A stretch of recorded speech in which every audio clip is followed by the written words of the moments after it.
Dear student, in this video I am going to discuss about the new chapter, that is mechanical vibration. It is unit number 6. Okay, so it is as per the DT board syllabus, right? So let us to discuss about what is vibration. Okay, when elastic bodies such as spring, a beam and a shaft are displaced from the equilibrium position by the application of external force and then released. Okay, so they execute a vibratory motion. We can also define mechanical vibration in two ways, that is in scientific definition and engineering definition. In scientific definition, mechanical vibration is the oscillatory motion of dynamic system. In case of engineering definition, mechanical vibration deals with the relationship between force acting on the mechanical system and oscillating motion of the mechanical system about a point within the system. Okay, so let us to discuss about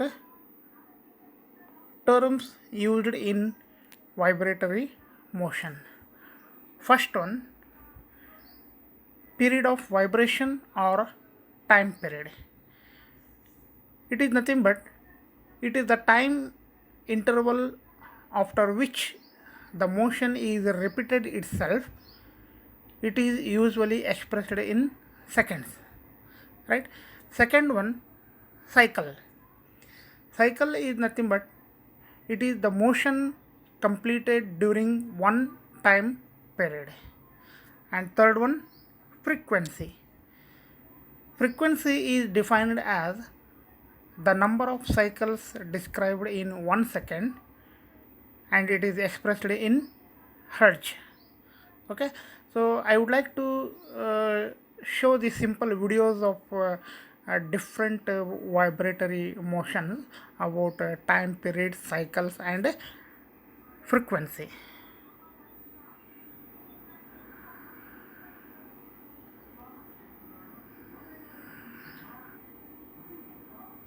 A pendulum is simply weight suspended from a pivot such that it can swing freely.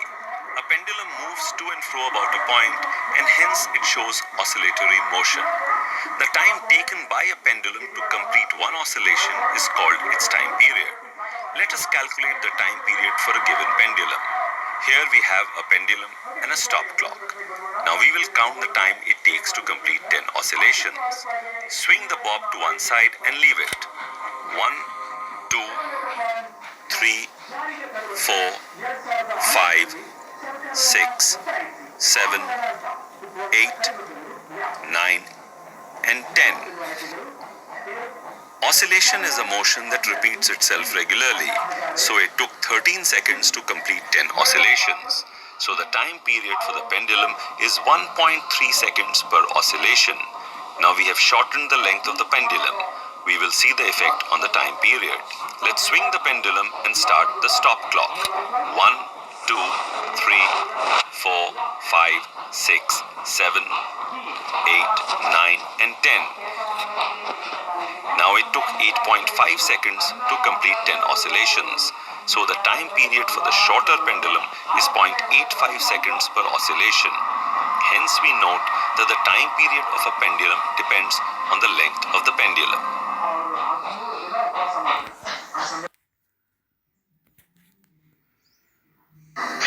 Hello friends, my name is Archana and welcome to my channel Circuit Globe. Today in this video I will explain you what is frequency.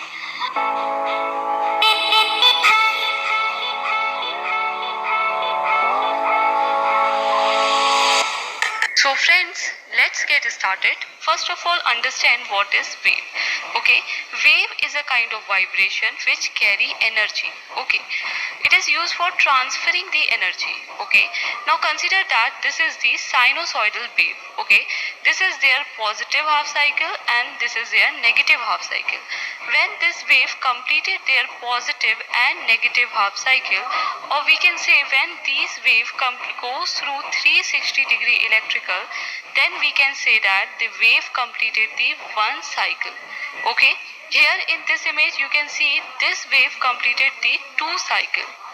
We can say that when the sinusoidal wave completed their positive and negative half cycle, then we can say it is completed their one cycle. Okay, now how is this cycle related to the frequency? Okay, let's see what is frequency. The frequency is the total number of cycle made by the wave at a particular time. Okay, here you can see in this image, in 1 second this wave completed two cycle. Okay, this is the first cycle and this is the second cycle, and these two cycle is completed in 1 second. That means the frequency of the wave is 2 hertz.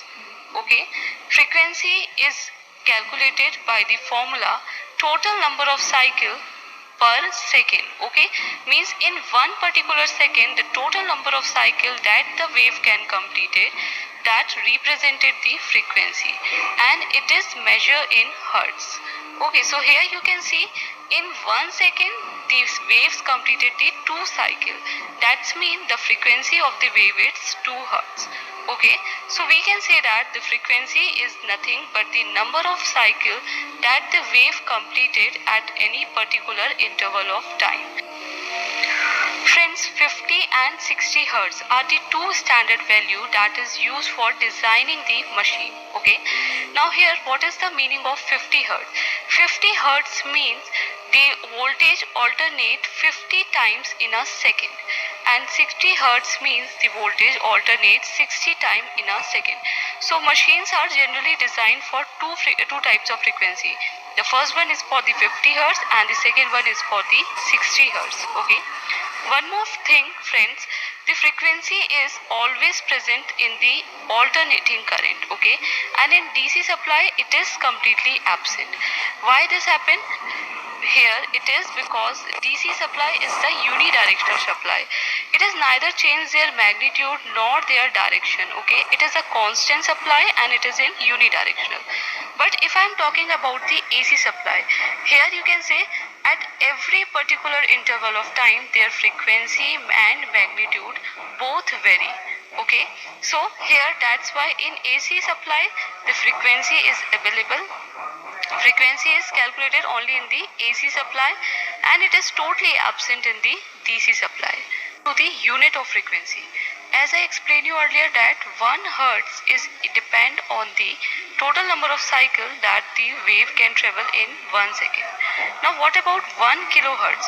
1 kilohertz mean 1000 cycle is completed by wave in 1 second. Okay, 1 megahertz means 1 million cycle completed by the wave in 1 second. 1 gigahertz mean 1 billion cycles completed by the wave in 1 second, and 1 terahertz mean that much cycle completed by the wave in 1 second. Okay, so this is all for today guys. I hope you like my